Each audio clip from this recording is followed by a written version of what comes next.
Clay, I'm going to start here with the Augments because I don't know where else to start. Well, I guess this doesn't really have anything larger or more relevant to tie in, so I'll sneak it in here to get rid of it. The scene where Archer talks to the Klingon captain over the voice channel where the ships are getting close to each other and he's using the translator protocol or whatever. Yeah. Is that scene good or does that seem bad? I think it's amusing. I don't know. It's amusing. Are you laughing at it or are you laughing with it? I'm laughing with it. I find it similar to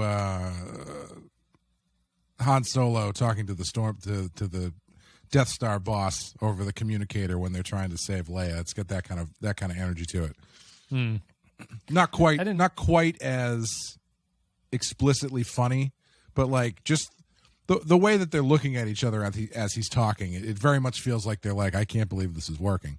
Yeah, like, the members of the crew you're talking about, where Archer's. Yeah, I think it just goes on for a long time, and Archer's it's a long like Archer reminds me of like drama teacher giving a lecture or something. He's like walking around the sets, like shaking hands with Reed, patting people on the back as he's talking about things.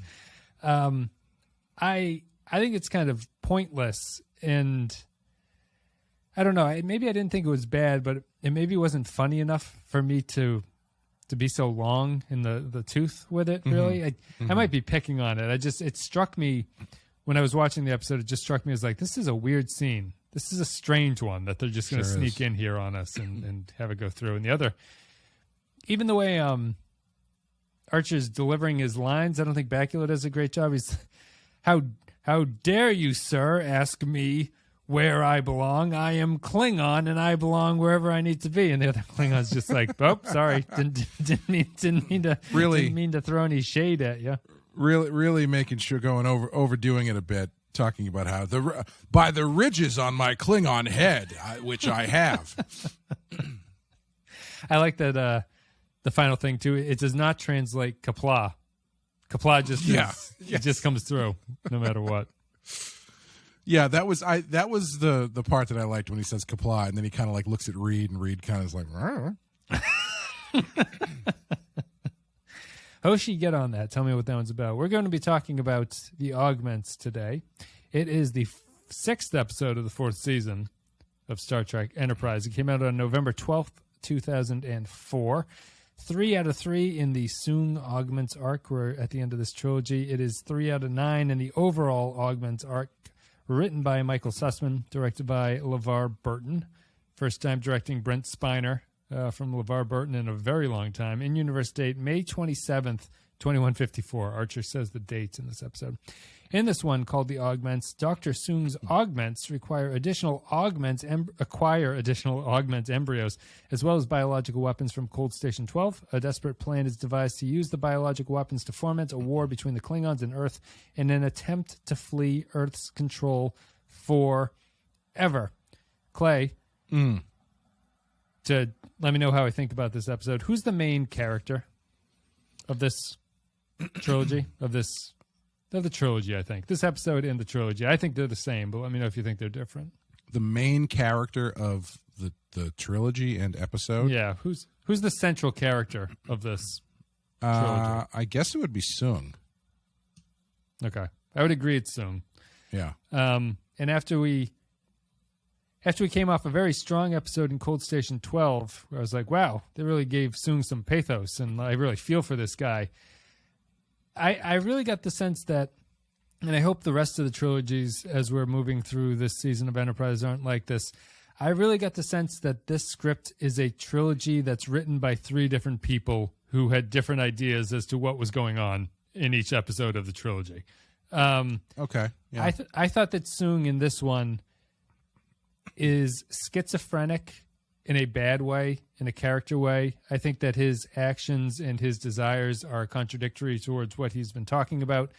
And I think that the way he is in this episode actually does damage to not only the episode, but the trilogy as a whole. And I get a real sense that this felt like 3 different people with slightly different takes on what this overall arc was supposed to be. And this last one was not somewhere that I was hoping it was going to end up. Not that it's a terrible episode, but that it left me a little bit deflated by the end of this, with the way that things wrap up in this one. Do you want to elaborate on the differences between Soongs that you felt were there? Sure. In these 3 episodes. So Soong in Cold Station 12 is a character who is wants to do the right thing, but deeply cares for his children, doesn't want to hurt anybody, but is unsure of how to go about achieving the things that he wants out of these situations without using the violence that his children are prone to use. He turns into this one, and here he is much more portrayed as a caustic figure to the Augments. He's portrayed as a father that's maybe not got his head screwed on straight and is sort of like abusive in some ways towards them. He's a very authoritarian parent towards the Augments. Sure, he likes to order them around and things like that. He basically flip-flops on them, and he ends up just going to join the other ship to be on the Enterprise for a little bit after a little bit of time. And then at the end of it, after all this is said and done, and he's talked about his children, and he's doing all of this to protect his children, the end of it, his final thing is, well, my children died. Maybe I should build robot children. Maybe that's just a better way to go about doing things like that. I don't get the sense that he was... I thought that they undid his relationship as he viewed them as actual people and as something important to them in this episode. And they instead portrayed him as more calculating than that, which I was kind of hoping that they maybe would, but I don't think this is the way to go about it. I thought that they kind of shot themselves in the foot, and he doesn't seem to me to be as consistently drawn through all 3 episodes of this arc. I think that he ends up in a place where I no longer feel that he's a character I feel sympathetic towards at the end of it, and I don't think he deserves that, and I don't think the script wanted him to be in that position. Yeah, I would say the way that he's portrayed in the first episode bothers me more than the way that he's portrayed in this one.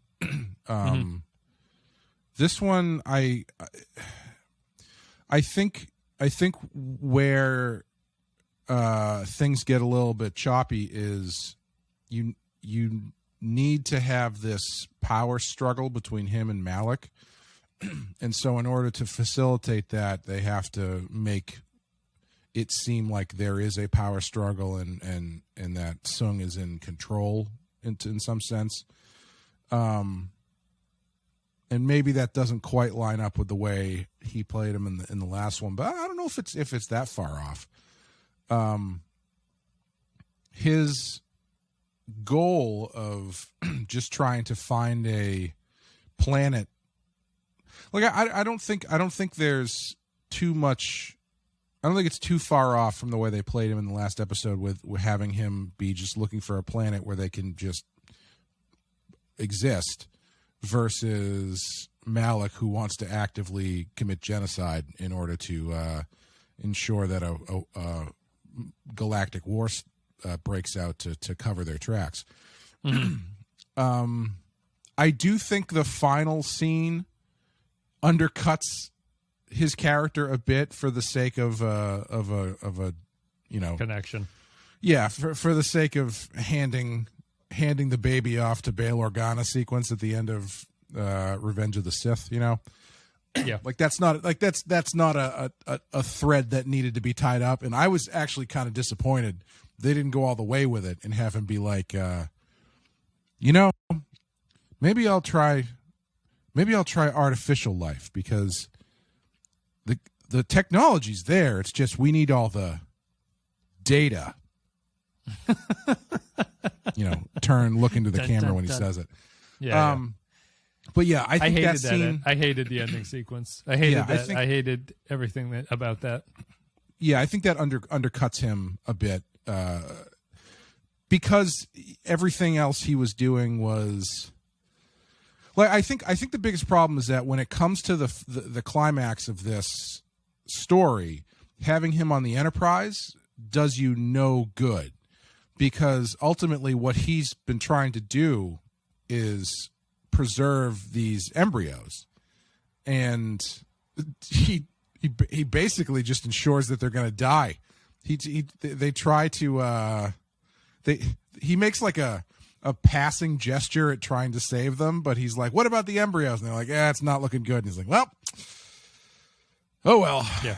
Well, that ties into the final scene. Like, I know that I mentioned it in the last one that I was unsure if Soong is treating these augments as they're his children, or if he is using the word children to describe how they represent his work and how things could have been for him professionally.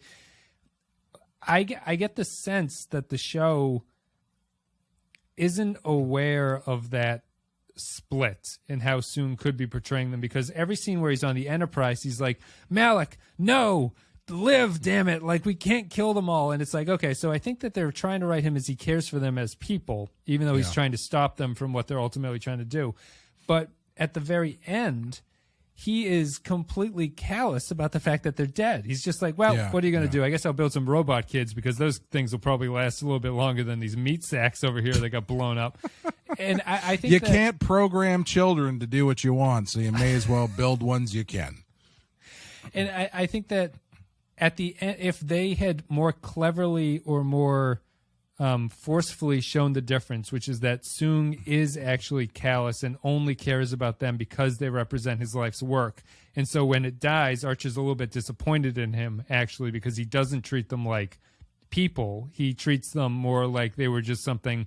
They were proof of they were the proof was in the pudding that Soong's work is going to mean something down the line. And Archer can be disappointed by him at the end there.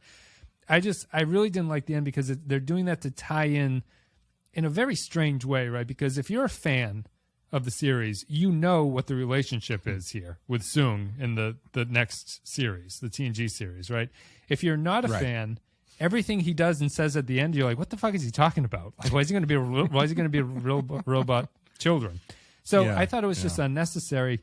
There could have been something more artistic about it, like, you know, you can hint at it by, I was trying to think of something, the best I could come up with, like, is he talks to Archer and he's just like, no parent should ever have their children die before them. I want to live in a world where children are always going to outlive their parents, you know, and that kind of hints at the android thing a little bit down the line, and it's a little bit more in line with what this Soong is supposed to be about.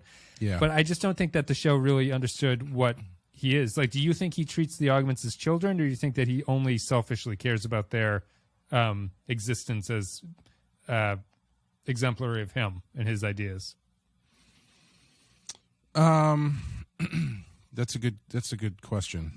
I think the ending makes it seem like the latter, where he treats it more like an exemplary of his own work.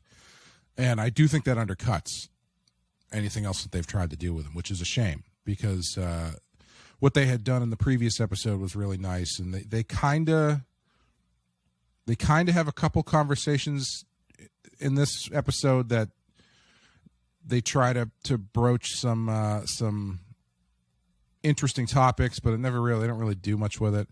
Yeah. I would say I do think it's one of those things where the ending kind of undoes any goodwill that they do with him beforehand. What I probably would have done differently, because I do think it's awkward to have him on the Enterprise and have things play out the way they do, I would probably have had him be forcibly jettisoned.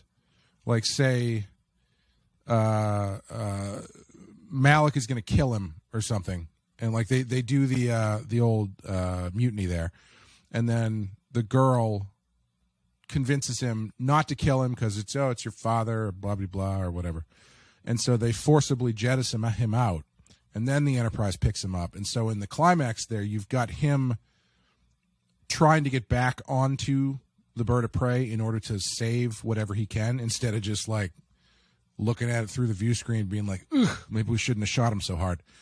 It also saves you the clunkiness of getting Malik onto the Enterprise at the end, which was kind of weird. Yeah. But like, it also it would kind of tie everything up a little bit better as far as the characterization, because if you take what he does in the first episode, which he's got this sort of like cunning escape artist kind of tendency, and you use that to get him he uses his cunning to disable the ship and then to get back over to the he knocks karate chops somebody and energizes himself over onto the bird of prey or something. Yeah. You get a little bit of that stuff in there, and plus he's got a goal he's going after, which he's trying to save the embryos. You can have the confrontation with Malik be a little bit more, have a little bit more tension to it, and it just gets weird. Like adding the thing in about them. I know I'm kind of going all over the place here, but the element of the germ bomb being taken off the table so quickly, kind of.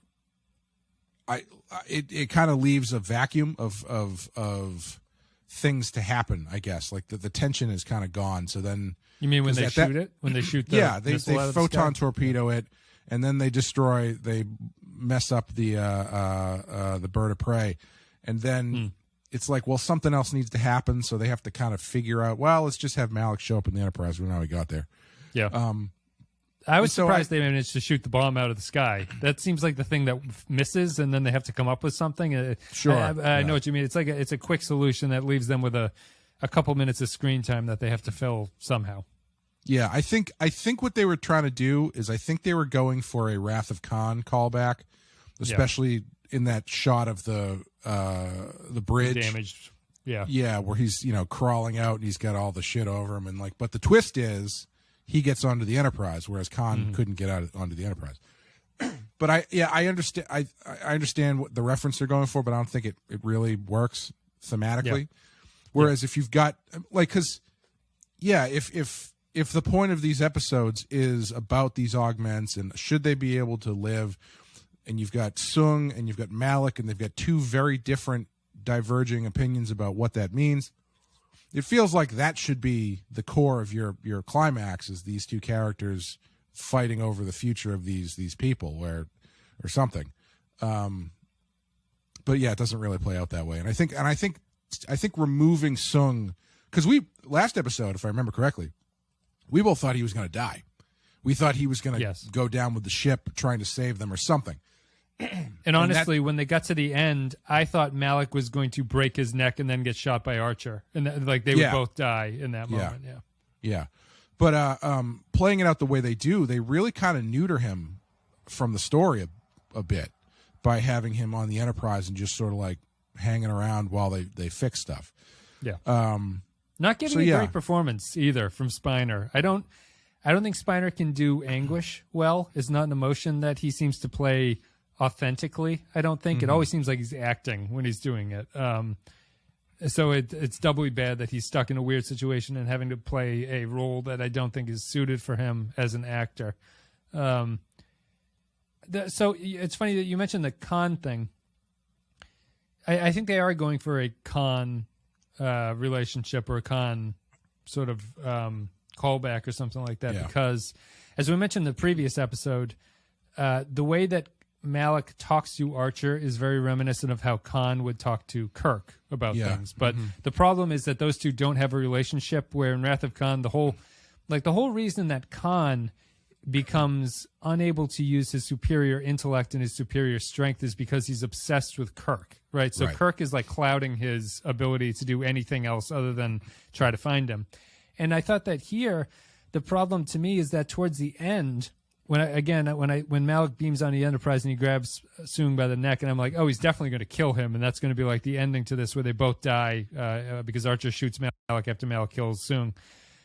That to me is the way that the Khan reference would work, because if at that point what they should have, or what it seemed to me that they could have been doing before then, is positioning the Malik and Soong father-son relationship as much more complicated and complex than just kind of each of them not liking being told what the other one telling them to do something. They're like, I don't like being told what to do by this guy. This didn't strike me as the right thing.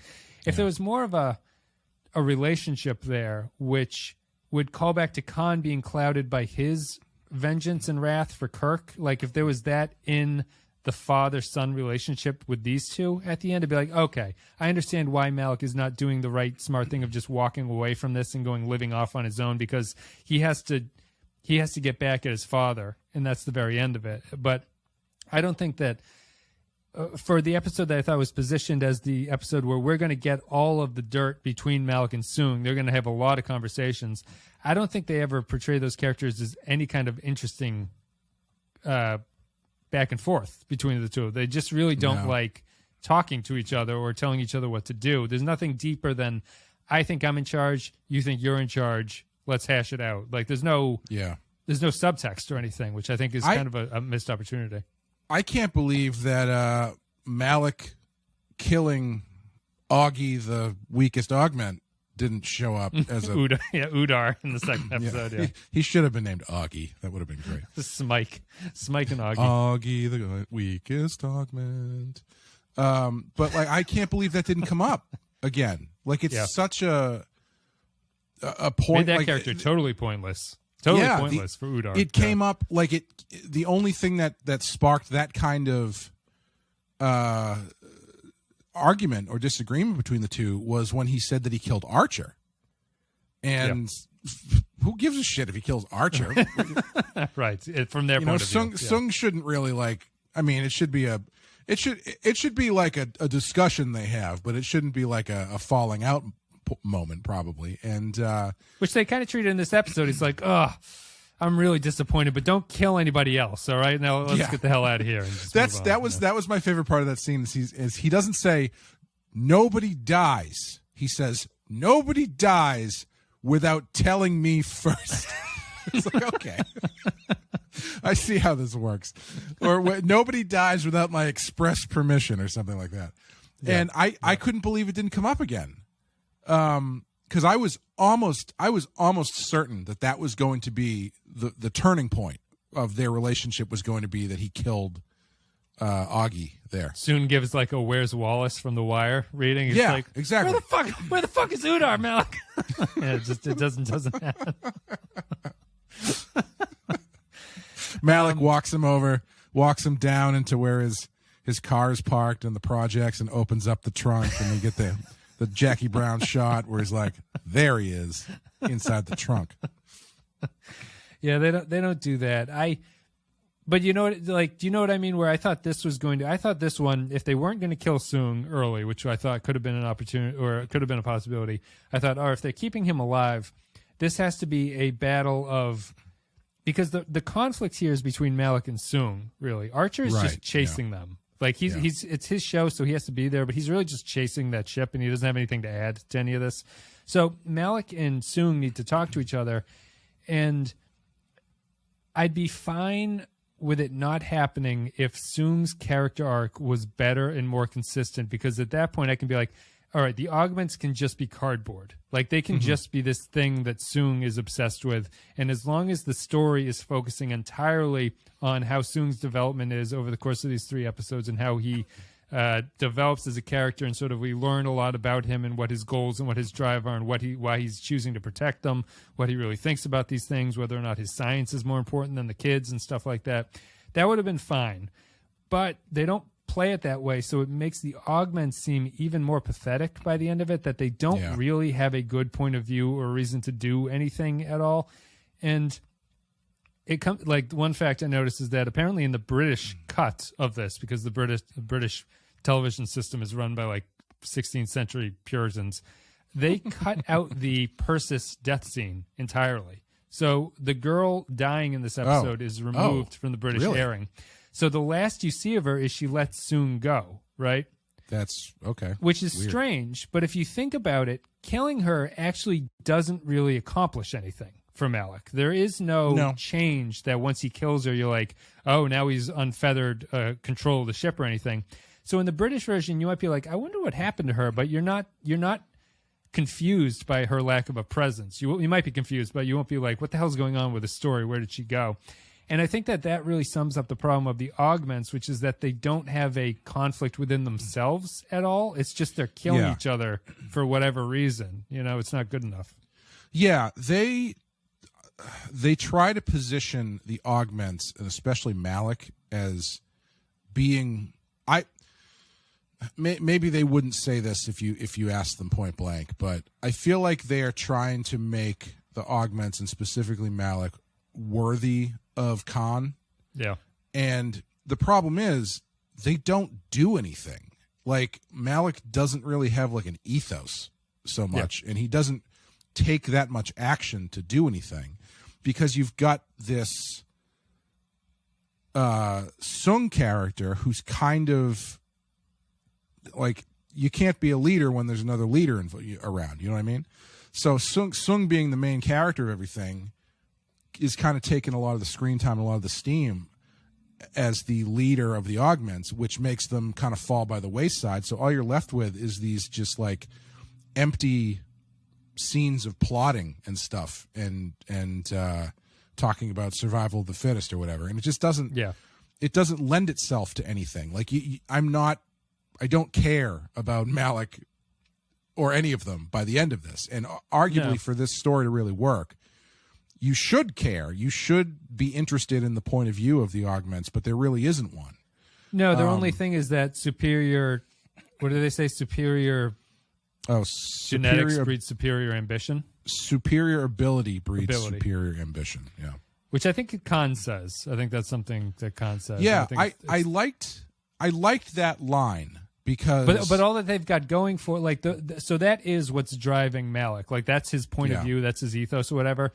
It's just really flimsy, because all that means is he doesn't want to be told what to do by Soong. That's literally all that it comes down to, is what Malik's about, and I just don't think that's all that good. Even more than that, though, is it kind of almost takes away any agency he has from any of the decisions that he makes. Mm-hmm. Because the way that line comes up is, I think Archer says it, or someone says it to Soong, and the point that they're making is essentially, they're not acting weird. This is the way that they were built to act. You know, this is why the eugenics war happened, because they've been bred this way. Right, which then is taking the agency away. I think it's Archie who says it. Maybe it's not. It is. He's talking to Trip and to Paul, I think, later on. I don't think he's talking to Soong about it. Well, okay, so if it's Archie who says it, what they're basically doing is essentially, there's lots of really interesting, we were talking about the pro-life angle you could take on the last episode. There's some really interesting angles you could take on this, too, with lines like that, where it's like, okay, well, some people just are evil by nature, and there's nothing you can do to fix that. And or the one interesting genetic manipulation beat that they hit early on, where Soong is talking about adjusting the embryos and kind of he wants to make them less violent. Yeah, which honestly, I think it's a tough call, because I think that scene actually does inform the last scene, because that scene does make the Augments play more like they are a work in progress that he is continually trying to adjust and perfect. And so when you get to the end, his realization is, well, you can't perfect that which is naturally imperfect. You have to build it from the ground up. But that idea that the problem with genetic manipulation is, where does it stop? What does perfection mean? And whose idea? Whose concept of perfection? Yeah, perfection is in the eye of the beholder, if you will. I think that's the problem with it, because I really like that argument between Malik and Soong, where it's like, who gave you the right to edit their genome or whatever is his argument against them. Soong also, again, has a consistent point of view where he's trying to do the good thing. He's trying to do the right thing, and he's running up against people who disagree with the way that he's going about it. I think that the biggest letdown about this entire trilogy is that the eugenics and the augments are kind of stuffed with really interesting symbolism and themes, from be it like the pro-life thing that the Starfleet couldn't bring themselves to kill the eugenics warriors. They just shot them off into space and hope for the best. Down to this one about like, what's the right of like, quote unquote playing God with someone's genome. It's like, at what point is it allowable to do these sort of edits to things? Down to the determinationism versus free will, whether or not you can actually choose to do what you want to do, and whether or not other people have to give you a chance to make your own choice. But it's an enterprise thing, And I know that I just beat this drum constantly, but it's Enterprise isn't the series that's interested in this stuff. Enterprise is like, we're going to chase the ship. Archer's going to chase them, you know? And it's like, okay, I guess. So what you have instead are just these random like salt and pepper sprinklings of scenes where characters start to talk about something, and then they're like, I got to go. And they just like Archer and Phlox in the last episode, Malik and Soong in this one. Something always comes up and interrupts the point that they're talking about, and they have to go chase somebody, you know. And that's an Enterprise thing, and it disappoints me on a series level. Yeah, and well, in this one also, you get the most awkwardly placed let's check in on T'Pol and Trip scene I think they've done in a long time. Not the time. Not the time, guys. We can wait until next really episode. Strange. Really strange that they put that in this episode, because like it doesn't, there's no like thematic linking or anything. It's just let's cut away from the proceedings. And see how they're dealing with stuff. I actually thought what do you think about that storyline? Yeah, what do you think about that? I thought the scene itself was played pretty well. Like I actually really liked the way Jolene Blaylock played, standing there, not saying something, clearly wanting to say something, and then she left and then stopped and came back. I thought that was really well done. Because that's a feeling I think everybody recognizes or has had, where it's like there's something left to say. You're standing there. Now it's getting awkward. Now if you say it, it's going to be weird. You may as well leave. But you really got to say it. So I got to say it. Yeah. I thought they were both. You know, good. it's like when you're going in to ask for when you're asked for an extra time off on your vacation with your boss. It's like, well, do I say it? Oh, I should say it. I'll just email him the night before. Yeah. Connor Trinneer's good in that scene too. It's again, it's weird. I don't know if this is the time or place, but they needed a scene to fill between the two of them. I'm like, imagine if instead of just being like, hey, I'm proud of you for going through with that wedding you didn't want to go through with, if they had talked about like having kids or something, like not with each other, but like that was the genesis, where it's like something that is kind of a discussion about something. Soong and Augments, yeah. So you start talking about augmenting genomes and stuff. If you're having kids, and then one of them is like, well, if we had kids, and they're like, well, wait a minute, you know. So like you can get into that stuff a little bit more naturally, awkwardly, I guess a way to put that would be, instead of just dropping this quick aside in the middle of your eugenics war. Yeah, I'd agree. I don't have anything else to say about those two. Hopefully this amps up or concludes somehow soon. They've been just sprinkling in scenes about it, and it's not going anywhere. So they need to find a place to either get off the ride or turn the ride into something else.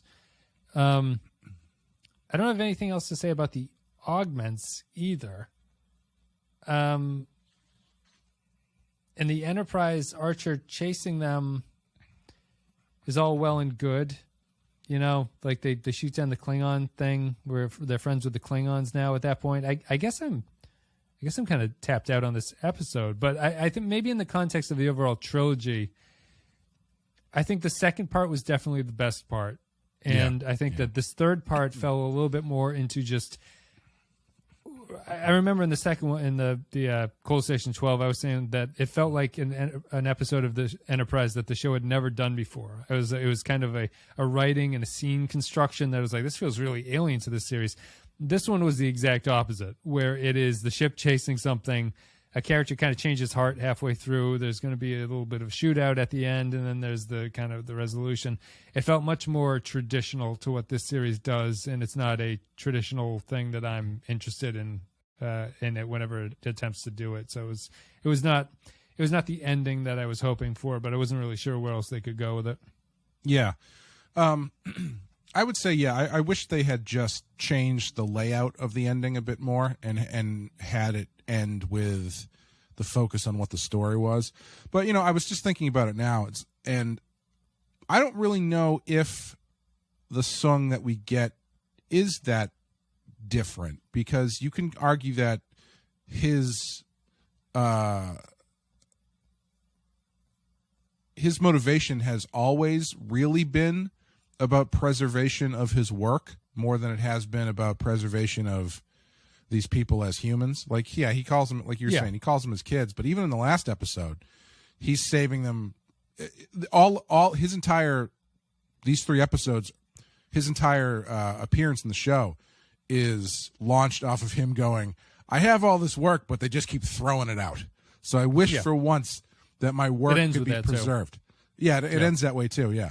So I guess you could say that he's not that.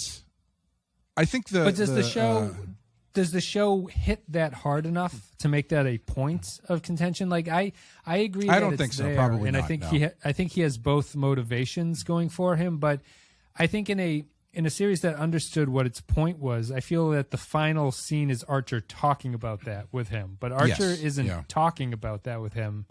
And so it leads me to believe that the show doesn't really think about it. And I think, honestly, I think it's too subtle to be for Enterprise. That's an extremely subtle thing to do, you know? And also that end sequence also kind of undercuts that through line as well, because Archer's like, don't worry, we're saving it all this time. Like, he didn't learn anything. Like, Soong hasn't become a better person after this experience. If the idea is that he's done all this because he's pissed off that his work keeps getting destroyed, and then at the end Archer's like, yeah, we're not destroying your work anymore. I guess mission accomplished, I guess. Yeah. But so it is. I do think it is a little bit muddled in certain themes and stuff when you get to this one, which is tough, which is too bad, because that second one seemed like it was so spot on as to what they were trying to do.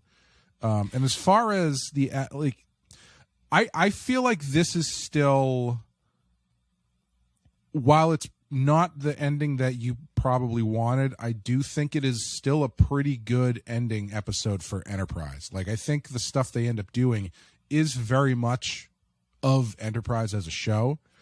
But I thought most of it worked pretty well. It didn't feel as incessant or obligatory or gratuitous, I guess, as it has in the past. I'd agree with that. And to just go like back everything. To sorry, I was just gonna say everything they do kind of has a point of moving the story forward. It's not just running around hallway shooting each other and stuff. Yes, I would agree with that. To be clear about the earlier point, my preferred arc for Soong, now that I've seen this entire thing, is that over the course of the events, it's revealed that he cares more about these things as a reflection on himself and his work, which to me is thematically how the Soong family has kind of been. Like, that is their thing, and that's why, you know, Data as an android is very strange. Like, making androids in a guy's image is a strange thing to do. There's a god complex amongst the Soong family, and that would have provided better argument for Malik to hate Soong. You know, and so like there's something there, and I wish that arrow had been a straight shot through the things. It did feel again like 3 different writers came in with 3 different perspectives on what this was supposed to be, and it never really meshed with anybody. Yeah. The one thing that I didn't really like in this, I don't know. I guess it's kind of a coin flip. It didn't land for me. Was when Malik was arguing with Soong about going to this planet and just running away, and he starts talking about the Botany Bay, and like they very specifically explain what the Botany Bay is, and then Soong is like, the Botany Bay is a myth, and then Malik's like, well, even if it isn't a myth, even if it is a myth, it doesn't matter. The point is that Khan ran away because he was a pussy. And it's like, did you just call Khan Nooney and Soong a pussy? He didn't know. And it's I just thought it was so funny that they make all this explanation, and then Soong is like, it might be a myth, and then they just kind of hand wave and be like, well, yeah, it might be a myth. We don't know. It has nothing to do with anything. It's just helping me make this point that this one guy who's the grand leader ran away, and it's a bad look for us. Before we go to final thoughts, a lot of references in this episode. I think more than the previous 2 episodes in this trilogy. A lot of references and hand-holding and connection making to previous canon. Yeah. Egregious, okay. Did you want more? Well, I was happy to see the return of the D5, which apparently seems to be something across every series that is important. That Discovery scene. Oh, fuck that show. We've unveiled the D5. Sir, we don't have the letter D in our Klingon language. What is that? What is a D5? I didn't like the data scene at the end. I thought that was a bit too cute. Yeah. The Botany Bay thing, I think, was putting Listen, too at fine least a at the end, point he on didn't it. start sketching. I know he started writing. I thought he was going to sketch data. self-portrait. Like, yeah, he's going to draw himself. Yeah, he didn't do that. Yeah, he didn't do that.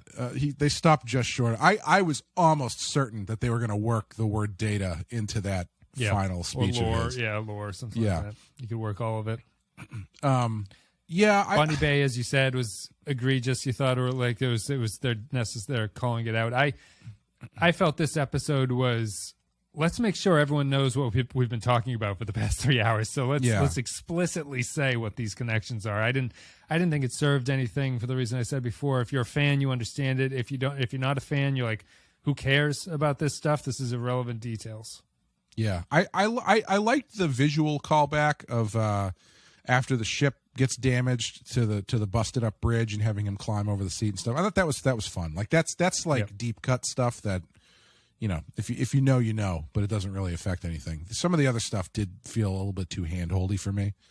And also, I think the bigger problem and where this stuff becomes a problem in a way that I don't really find it a problem on, say, like Lower Decks, is both of those references, whether it's the Botany Bay or the data thing, feel like they are happening at the expense of the story. Like you're saying, that ending with the data reference doesn't feel like it tracks with the story that they've told up to that point. Yeah, the Soong character that we've seen to that point. Yeah, and the Botany Bay thing also doesn't really seem like it tracks super well doing. with. Yeah, because it's like they said, it's like Malik just talks for 5 minutes describing the Loch Ness Monster, and then Soong goes, "The Loch Ness Monster is a myth," and then Malik goes, "Well, even if it is a myth, the point is he's a survivor." He's it's slimy. like, what? Yeah, exactly. They do mention the Briar Patch, which is the thing that was in Star Trek Insurrection, and just coincidentally, the game that I've been streaming the past couple nights, Star Trek Hidden Evil, takes place in the Briar Patch. So it's I'm just being overloaded with this thing. Yeah, it's nice to know that his nickname managed to stick somehow. It's true. All right, let's wrap it up then. Soong, I don't know if you've gone by Soong's cell lately, but he's been saying this Briar Patch thing to anyone who will listen. Thank you very much for listening, everybody. If you want to support the show, you go to patreon.com/thepensky File. It's the best way to do it. A couple bucks a month, you get extra podcasts. You get the ability to vote in the polls that decide what we talk about. You get extra videos. You get a whole bunch of stuff. There's like the behind the scenes. There's the Discord access. You get Clay and Amanda's Friday the 13th series, which is ongoing. Whole bunches of stuff. There's like 100+ podcasts on there. So it's patreon.com. A bargain. It is. It's a steal. At this point, it is. Patreon.com/thepensky File. And as always, our special thank you goes to our Captain Tier supporters, who are Samuel Custer, Tark Latif, Joint Mango, Kyle Barrett, Mike Burnett, Andrew Cholog, Matt Ross, Christian Pouch, Michael Pond, Matt Cutler, Nick Sergian, Santo, Sean, Bradley Killens, Brandon Howells, Dwayne Hackett, Vault 13 Hero, Kevin Reyes, Jordan Cooper, Russell Elledge, Stephen Minton, HH28, Darth Moss, Derek Zajac, Paul Roscoe, Jig123, Poindexter G, Patrick Seba, Dave Davies, Johnny Franceschi, Mike Harris, Captain Brazen, Eric Santuan, Jakey's Gamer, Kevin Lowry, Corey Martin, William Scheisler, Rayhan Jaffer, Nick the Rat, Diz Bretta, Soylent Blue, Zane Majors, Olivier Pardieu, Ed Mark, Star, Gruppler, John Zorn, Retail, Tom Hickey, Jose Hunter's EWNF Remixes, Captain McMunchausen, James McLennan, Beal, Jonas, Tommy Tango, Two Vicks Must Die, Chris McLaughlin, and Mutilated Puppet. Thank you very much, everybody, for supporting the show. And you want to know how much of a deal this is? What is it, $5 or something? There's a tiered system. Either way, let's say it's $5 for the lowest tier, right? How many hours are there in a month? There's 730 hours roughly in a month. So even if you wanted to pay $5 and just say, I'm gonna go through everything they have, I don't think you can do it. I think we have more content than there are hours in a month. That is before before you would re-up. I don't think you could do it. It'd be an unreasonable amount of content to consume. You'd get fat. And just to make sure that that's true, every episode of Rotten Horror Picture Show will now be 2 hours long from here on out. We're getting there anyway. So The podcast will just start being like those CDs that have the last track that has 2 minutes of silence before like the little hidden song pops in at the end. That's what everything's going to be. Thank you very much, patrons. Thank you for supporting the show. Thank you, everybody, for listening. Now let's go to patron comments. If you're a patron at the $5 and up level that Clay mentioned, you can leave a comment on the episode and upcoming episodes, and we read them on this podcast. This one's called the Augments, which results in a huge amount of matches just because of how generic a title it is, unfortunately. So I'll get through this the best I can. And also, Ray Jaffer put up that clip on Twitter, Clay, about his jokes where you react to them.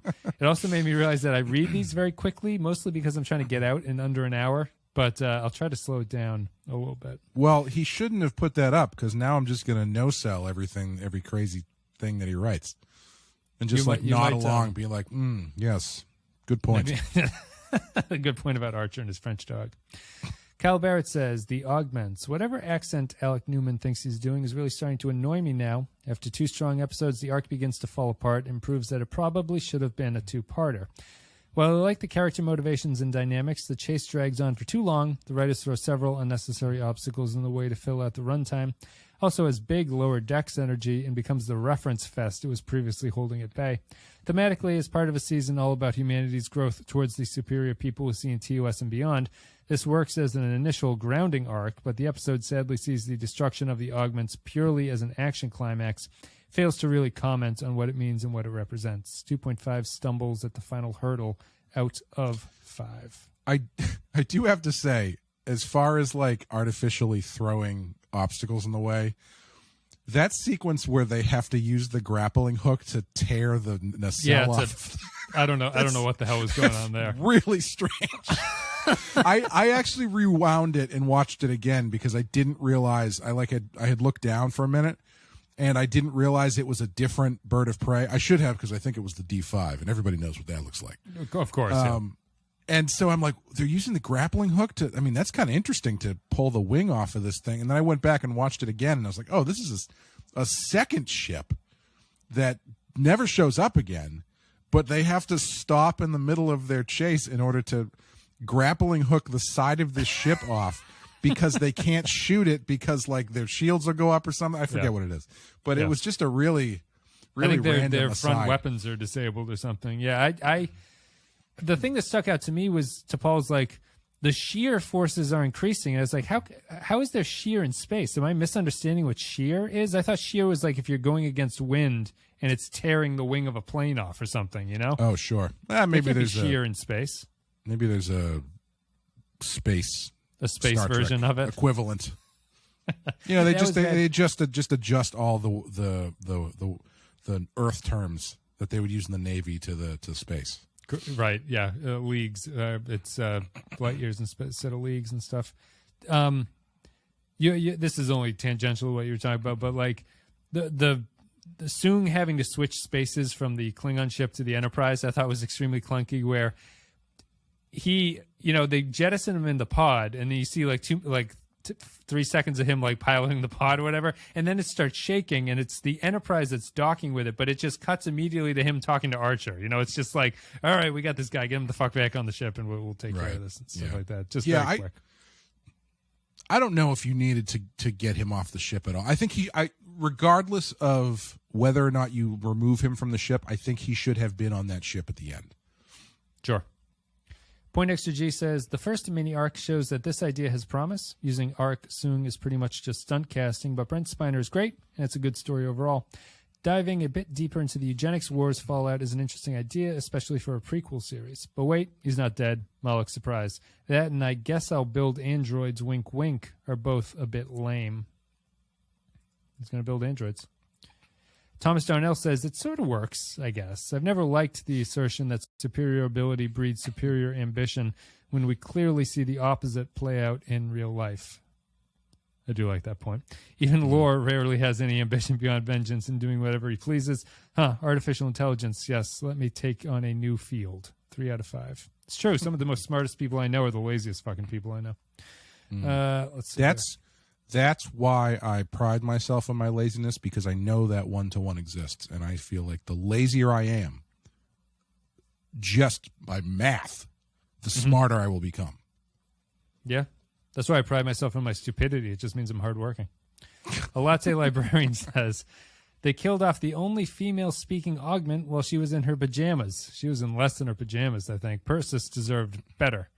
3 failed Bechdel tests out of 5. Is Persis a Greek god? A reference that I don't know? Again, my stupidity. Sounds like a Greek character. It sounds like Perseus, who is the guy who killed Medusa in Clash of the Titans. That's right. Maybe this is just a name. All of that stuff. All that stuff with them just felt so strange. All that inter-augment arguing. Say that 3 times fast. That stuff was all kind of like, again, it had big Romulan twins energy from Picard, and yes. when you have that energy, it means that your story is bad. Yeah, sorry. I don't know what these two are talking about. Let's just have them be horny for each other. It's that's fine. I'm not opposed to the sex on screen, but generally you kind of need a reason. Like if these two are not, Can we get a T-shirt of that quote? If these two are not I, for one, having not opposed on the record. If these two are not having sex, it really wouldn't change anything about their interaction whatsoever. Right. There's nothing about them being in a relationship that changes anything. They could just be on friendly terms with each other. Yeah. Groppler Johns, although again, her panties are intact. No holes in those panties. Groppler Johns Horn says, the Augments, I knew somebody was going to hit their head on one of those bulkheads and hurt themselves. I'm in agreement with other. It's true. It was a. See, like, why did they do that? Because I thought, he killed him. When he throws him down and he hits his head on the thing, I was like, he definitely killed him. But he gets up and he's like, just a little blood, crimson mash. Oh, shit. I'm sorry. You went down hard right into the corner. I don't know what that was. Someone's going to hit their head on the bulkheads and hurt themselves. I'm in agreement with the other patrons that while Mad Max Mod Dib is better than some Trek villains we've seen, Persis would have been more interesting choice to anchor the last act. Unfortunately, that's not what female characters were in 2004. Soong's last line drops it to a 2 for me. No one likes the last line. Brandon Howell says, the Augments are a bunch of eternally angry teenagers, and Malik, representing the Zulky Paul Atreides character of the Dune series, is so far up his own ass, I can't see the sun type of leader. And Jeremy Lucas is a scientist because he's wearing a white coat. What's sillier, the fashions or the plot? 2 virulent plagues out of 5. Two Dune references back to back there. Someone's excited. We're getting ready. We're getting ready for it.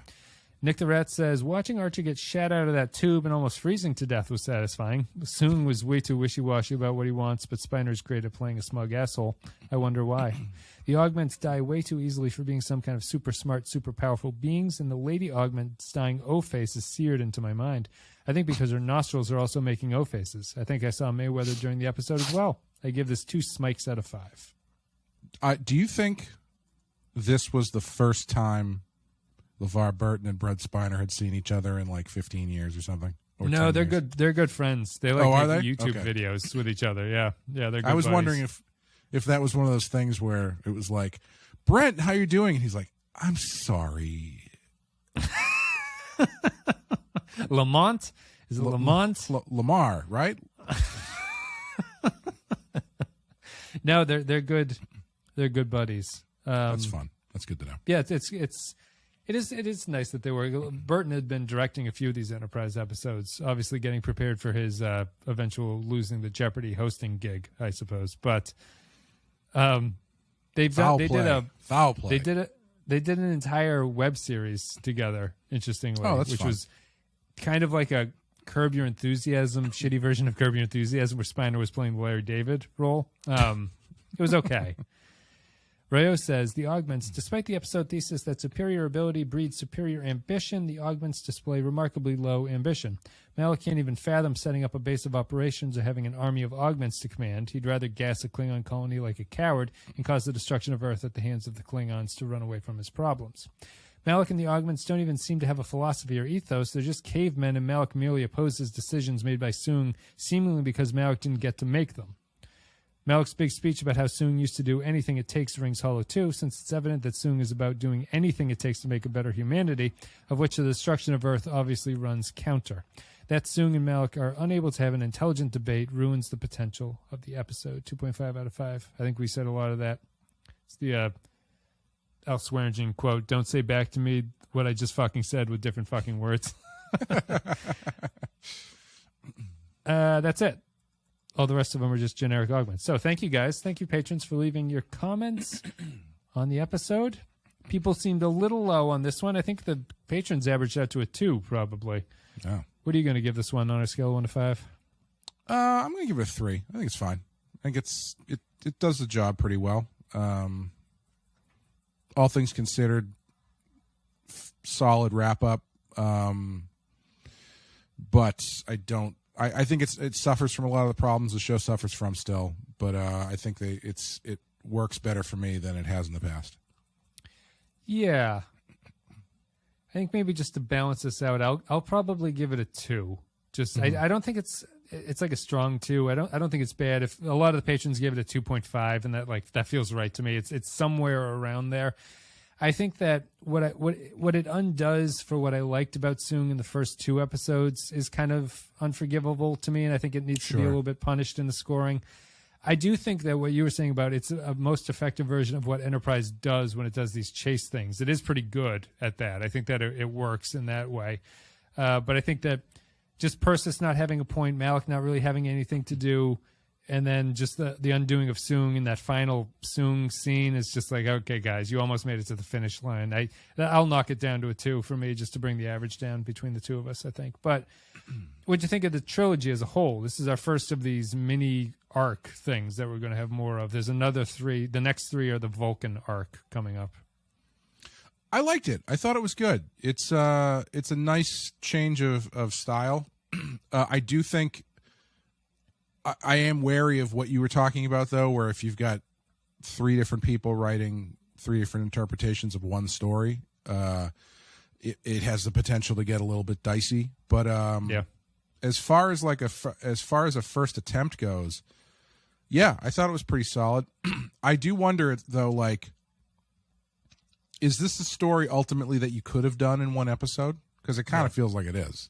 Yeah. Because if you think about the first episode had an entire subplot that was completely unnecessary, where they go to the Orion slave place or whatever. Yeah. But as far as stretching it out over 3 episodes go, I thought it was satisfying. I'm intrigued by it. I think it actually misses the mark on what I think is best suited for this. So the reason that it felt like they did this was because of budgetary reasons, and that is one of the reasons that they decided to do this from a production standpoint, is that you can get the same actors and you can save a little bit of money, and you can usually use the same sets over the course of 3 episodes instead of building these sets for 1 episode and then having to knock them all down. So in that way, this felt more like it was done for budgetary reasons than they had an idea that was too big to fit into 1 or 2 episodes. It didn't. I think going forward, what I would hope they would eventually discover is that you need to use the 3 episodes to take the big idea and spread it out and look at it differently across 3 episodes instead of just being all jumbled up and just saving money on sets and stuff. I don't think that did that here because of what you're saying. That's the 3-writer problem. It felt like everyone had a different approach to what they wanted to talk about. Yeah. So hopefully they kind of fix that. But I like I feel like the season is going to go by quick this way because there's not many of these. It's like it'll be over before we know it. Yeah, I would be curious to know how much money they saved on sets, because if you really think about these 3 episodes, a lot of different sets. They're very different episodes. You've got the whole Orion thing in the first one. You've got that whole space station sequence in the second one. And you've got the Klingon. Well, I guess they're already on the Klingon ship, but I guess by the third one, the ship spans 3 episodes. The Klingon ship is used in all 3 of the episodes. Yeah. So maybe they are saving a couple bucks. Yeah, just a little bit every once in a while.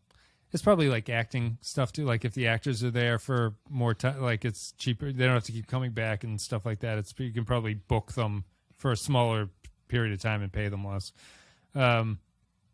But we'll see. We'll see how this goes. The Vulcan arc is next. I give it a 2. What is this called? It's called the Augments. I give it a 2. Clay gives it a 3. That's it for the Augments. Thank you very much for listening. Do you think the guy who plays Mayweather is got really excited that they changed to this format, and they're like, they said it's going to be easier to bring people back and showcase these actors more frequently? I'm still only in one scene across 3 episodes. Okay, great. Excellent. What happened to him? Is he in this one? He's there. He's hanging out at the desk, steering the ship. Okay. Yeah. Oh, yeah. I think T'Pol talks to him or something. Hoshi and Reed, we're definitely. I don't know. Well, I guess this is like a series-ending conversation. The next episode is The Forge. We start what Memory Alpha calls the Cyrenite arc. So the Cyrenite arc. Okay. The Vulcan arc. Thank you very much, everybody, for listening. Thank you for supporting the show. Patreon.com/The File. Patreon.com/The File. Go there if you want to support us even more. Thank you very much. Clay, do you have anything you want to say? Keep checking out Rotten Horror Picture Show. I don't know what month we're in, but we've got some cool. The last movie at this point that will have come out is 28 Days Later, I believe, which is a fun one to go back to. I don't think I've watched it in probably at least 10, maybe 15 years. And on Patreon, Amanda and I are doing Friday the 13th. September is/was, I guess it would be was at this point. Jason Goes to Hell. October is Jason X. Jason Goes to Space. And Badass is coming up on the end of that series, and then after the end of Badass, the end of the coverage of the Jesus Christ, the end of the animated series, which we are coming up on Badass, will be followed by a break, and then probably Batman Beyond, unless we decide we don't want to do this anymore. Are you guys doing anything for Halloween for Rotten Horror?